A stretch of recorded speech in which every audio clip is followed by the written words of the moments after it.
നമസ്കാരം. ഇന്നത്തെ divine guidance ആയിട്ട് നമുക്ക് കിട്ടിയിട്ടുള്ളത് 4 ഓഫ് വൺസ് ആണ്. ഇതിനെ 1111 കാർഡെന്നും വിളിക്കാറുണ്ട്. നമുക്ക് ചിത്രത്തിൽ കാണാം, വിവാഹം കഴിഞ്ഞതിന് ശേഷമുള്ള ഒരു കപ്പിൾ വളരെ സന്തോഷമായിട്ട് അവരുടെ വിവാഹം ആഘോഷിക്കുകയാണ്. ചുറ്റുമുള്ള ആൾക്കാരും ഇത് സെലിബ്രേറ്റ് ചെയ്യുന്നുണ്ട്. ഇത് ഒരു സെലിബ്രേഷൻ്റെ കാർഡാണ്. ഇത് നിങ്ങളുടെ കരിയറിലാണെങ്കിൽ നിങ്ങൾക്ക് ഒരു കരിയർ ഗ്രോത്ത് ഉണ്ടാവുന്നുണ്ട്, കരിയറിലൊരു സ്റ്റെബിലിറ്റി ഉണ്ടാവുന്നുണ്ട്. നിങ്ങളുടെ വർക്ക് പ്ലേസ് ഈ സമയങ്ങളിൽ വളരെയധികം ഫ്രണ്ട്ലി ആയിരിക്കും. നിങ്ങൾക്ക് സ്ട്രെസ് ഒന്നും ഉണ്ടാവില്ല എന്നാണ് ഇത് സൂചിപ്പിക്കുന്നത്. നിങ്ങളുടെ റിലേഷൻഷിപ്പിലാണെങ്കിൽ നിങ്ങളുടെ റിലേഷൻഷിപ്പിൽ ഒരു സ്റ്റെബിലിറ്റി വരുന്നുണ്ട്. ഒരു കമ്മിറ്റ്മെൻറ്റ് ഇല്ലാതിരുന്ന റിലേഷൻഷിപ്പ് ആണെങ്കിൽ ഒരു കമ്മിറ്റ്മെൻറ്റ് വരുന്നുണ്ട്. ചിലർക്കിതൊരു മാരേജിലേക്കും പോകുന്നുണ്ട്.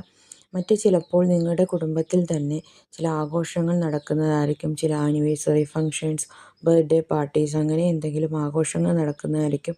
നിങ്ങൾ നന്നായി സെലിബ്രേറ്റ് ചെയ്യാനുള്ള ഒരു അവസരം നിങ്ങൾക്ക് ഈ സമയത്ത് വന്നു ചേരുന്നുണ്ട്.